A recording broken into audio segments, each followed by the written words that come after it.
भारत के लिए एक प्राकृतिक सीमा के रूप में काम करते हुए हिमालय ने हमेशा ये हमारे भारत की रक्षा की है। आप लोग जानते होंगे कि एक समय रशिया के बारे में ऐसा कहा जाता था कि उस रशिया के पास आर्मी, नेवी और एयरफोर्स के अलावा एक जनरल विंटर का एडवांटेज है। रशिया के बारे में कहा जाता था विंटर सीजन में रूस पर आक्रमण करना एक तरह से विरोधियों के लिए अपने पैर पर कुल्हाड़ी मारने जैसा माना जाता था। नेपोलियन से लेकर हिटलर तक जिन लोगों ने भी जाड़े के समय में, विंटर सीजन में रूस की ऊपर आक्रमण करने की कोशिश की अथवा रूस की तरफ अपना रुख किया, उनको वहां जनरल विंटर यानी जिस समय की बहुत ही ठंड रहती है उसका सामना करना पड़ा, और जिसने भी आक्रमण करने की कोशिश की उसे मुंह की खानी पड़ी है। जो भूमिका जनरल विंटर ने रशिया के लिए निभाई, मैं मानता हूं कि लगभग वही भूमिका हिमालय ने भी भारत के लिए निभाई है। हिमालय ने एक जनरल के रूप में हमेशा भारत की रक्षा की है। साथियों, अल्लामा इकबाल ने किसी समय लिखा था, आप सभी लोग इससे परिचित होंगे, कि पर्वत वो सबसे ऊंचा हमसाया आसमां का, वो संतरी हमारा वो पांचवां हमारा। पांचवां मतलब होता है पहरेदार। हिमालय को लेकर बिल्कुल यह उन्होंने सही लिखा था, ऐसा मैं मानता हूं। साथियों, हिमालय के इन दुर्गम इलाकों में सड़कों का निर्माण करके आप लोगों ने भारत की रक्षा करने में हमारी आर्म्ड फोर्सेस की काफी मदद की है। और मुझे याद है कि एक बार मैं बीआरओ को ब्रो यानी ब्रदर कहकर संबोधित किया था। ब्रदर को लोग बोलचाल की भाषा में भाई को ब्रो कहते हैं। यह कहकर बॉर्डर रोड ऑर्गेनाइजेशन यानी बीआरओ को हमने संबोधित किया था। बीआरओ नहीं है, ब्रो है। सीमाओं पर इंफ्रास्ट्रक्चर का निर्माण करके बीआरओ ने आर्म्ड फोर्सेज के ब्रो की भूमिका निभाई है, ऐसा मैं मानता हूं।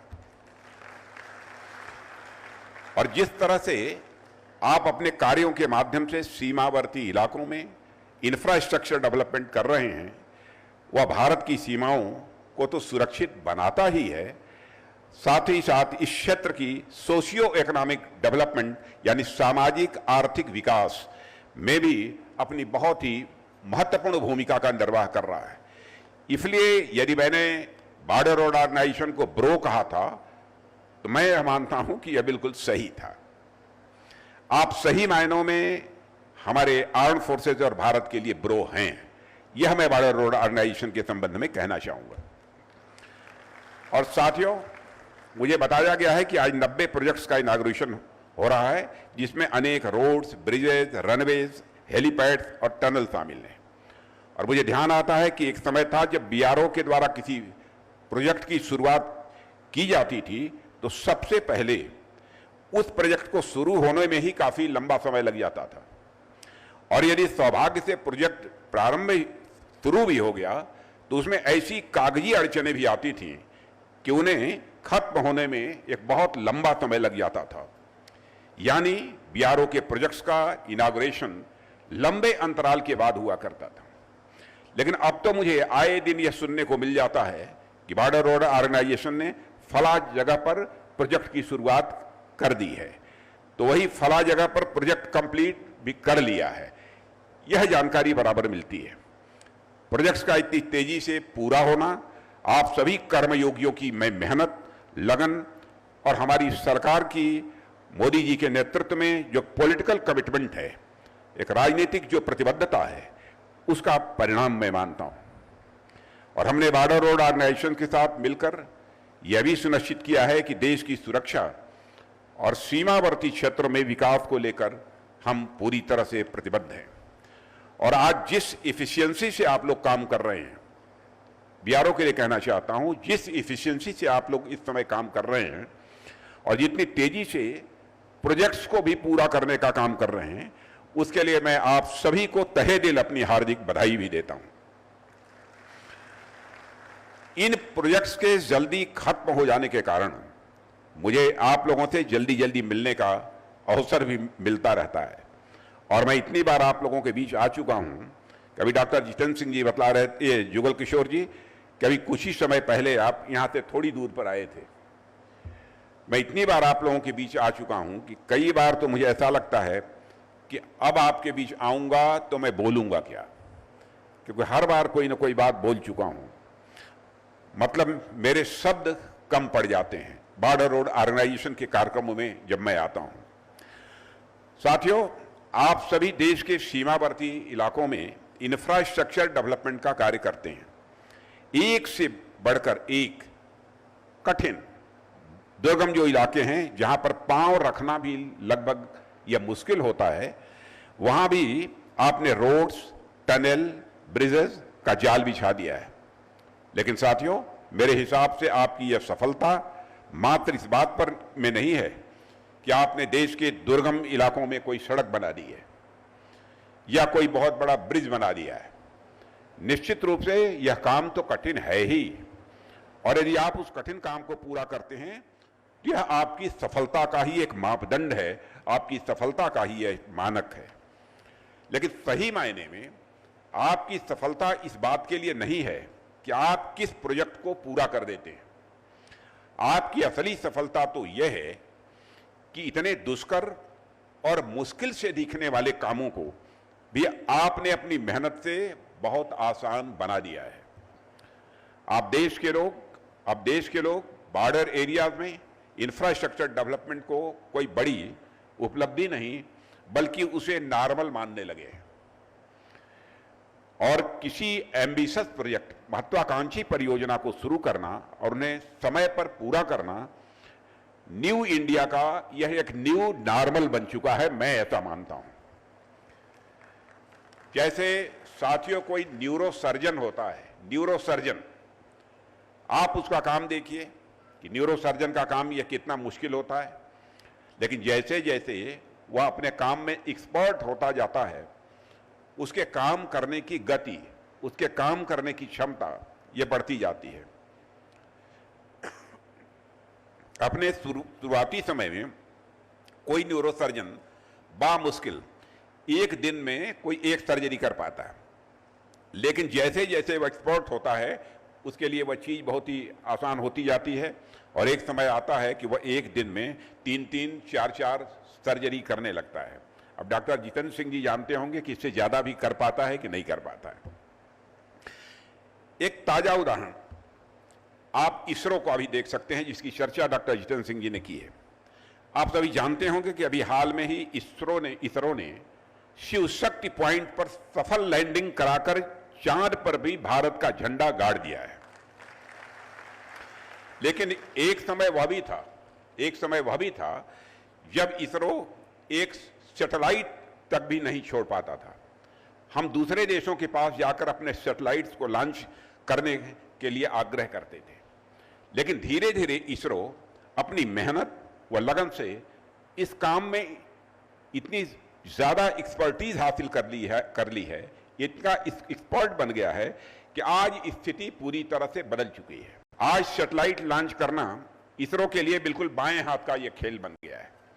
ठीक उसी प्रकार सीमावर्ती इलाकों जो दुर्गम और बहुत ही कठिन माने जाते हैं, वहां पर भी इंफ्रास्ट्रक्चर डेवलपमेंट करना, मैं समझता हूं बॉर्डर रोड ऑर्गेनाइजेशन के लिए यह बाएं हाथ का खेल बन चुका है।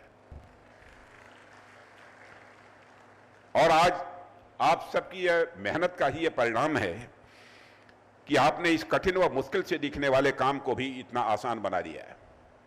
और आप देखिए कि अक्टूबर 2020 में मैंने बालीपरा चारद्वार तवांग मार्ग पर 500 मीटर लंबी नेचुफू सुरंग की नींव रखी थी। नेचुफू, जिसको आपने देखा होगा भी। अभी 3 साल भी नहीं हुए कि आपने इस प्रोजेक्ट को कंप्लीट कर दिया, और आज मुझे इस बात की अत्यंत प्रसन्नता हो रही है कि मैं इस सुरंग को राष्ट्र को समर्पित कर दिया मैंने। साथियों, एक समय ऐसा भी था कि जब भारत में बॉर्डर एरियाज में सड़कें बनाना कूटनीतिक, राजनीतिक और भौगोलिक हर दृष्टि से नाकों चने चबाने जैसा होता था। यह एक कठिन काम है, लेकिन इस कठिन काम को भी जिस तरीके से बॉर्डर रोड ऑर्गेनाइजेशन ने इसे आसान बनाया है और जिस तरीके से आप सभी इसके अभ्यस्त हो गए हैं, उसके लिए आप सभी को मैं पुनः एक बार अपनी हार्दिक बधाई देता हूं। परफेक्शन माने किसी काम को ठीक तरीके से करना। परफेक्शन आप लोगों की अचीवमेंट नहीं, परफेक्शन आप लोगों की अचीवमेंट नहीं, आपकी उपलब्धि नहीं, बल्कि यह आप लोगों की आदत बन चुकी है, ऐसा मैं बॉर्डर रोड ऑर्गेनाइजेशन के लिए मानता हूं।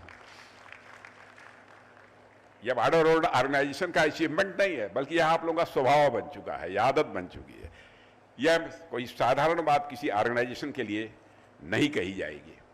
और साथियों, आज इस शुभ अवसर पर बॉर्डर रोड ऑर्गेनाइजेशन पूर्वी लद्दाख के न्योमा में एयरफील्ड पर भी काम शुरू करने जा रहा है और इसे लद्दाख में अग्रिम चौकियों पर तैनात सैनिकों के लिए स्टेजिंग ग्राउंड के रूप में विकसित किया जाएगा।